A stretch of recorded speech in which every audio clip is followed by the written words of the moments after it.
I wanted to go ahead and just record my ideas or thoughts on AI.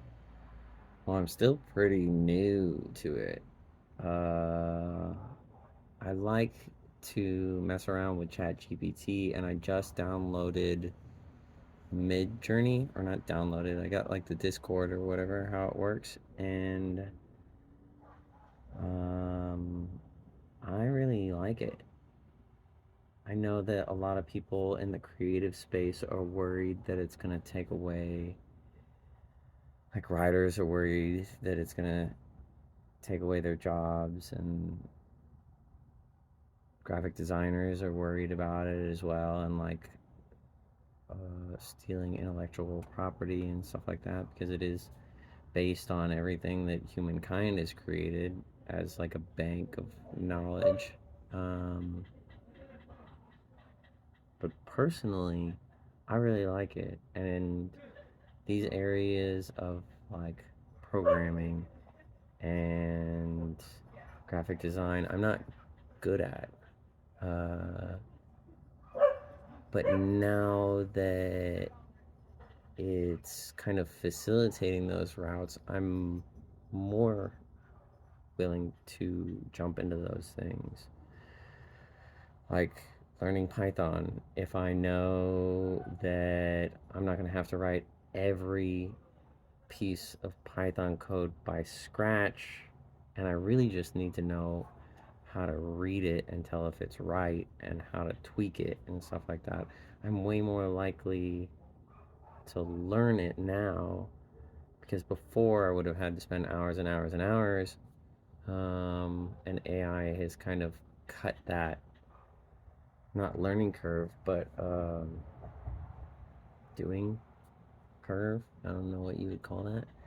And the same thing with graphic design. Like, I am not good at drawing, but I can have Midjourney or Photoshop, like, pull the background off of something and, like, put something brand new in or generate, like, entirely new pictures. And I think that that's really cool. I make sure to say hi to Chat GPT uh, in case the future AI. Just to make sure that the future AI is nice to my grandkids because they remember that I was chill to them. Um, but yeah, I'm actually really excited to see what lanes it frees up. Like, if you want to write a graphic novel, but you're not good at drawing, and you're good at writing, does that mean that you can have AI generate the pictures for your graphic novel? Like, stuff like that is really cool, and I think it will enable people to kind of jump into new realms that they were never uh, could never think of doing anything in.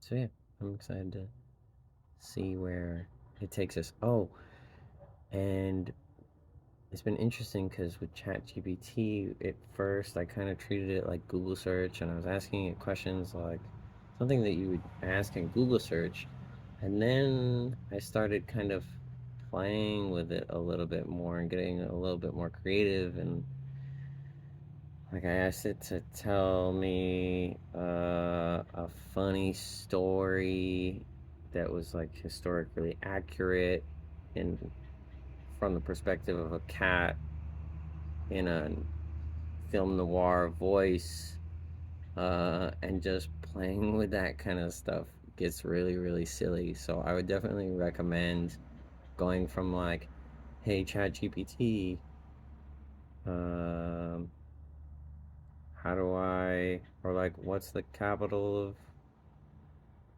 Michigan? Or like, how do I download HBO or something? I don't know what else you would ask you to check GPT, but like, to be more creative with it.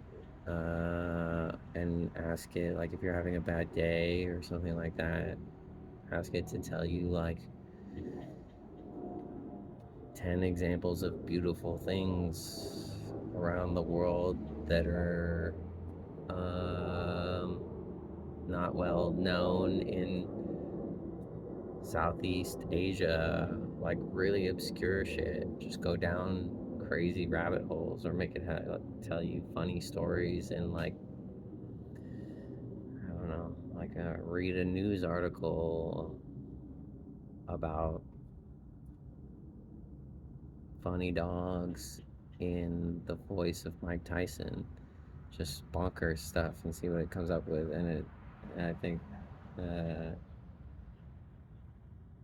it'll unlock a lot of creativity in a lot of people. So I'm excited to see how that pans out.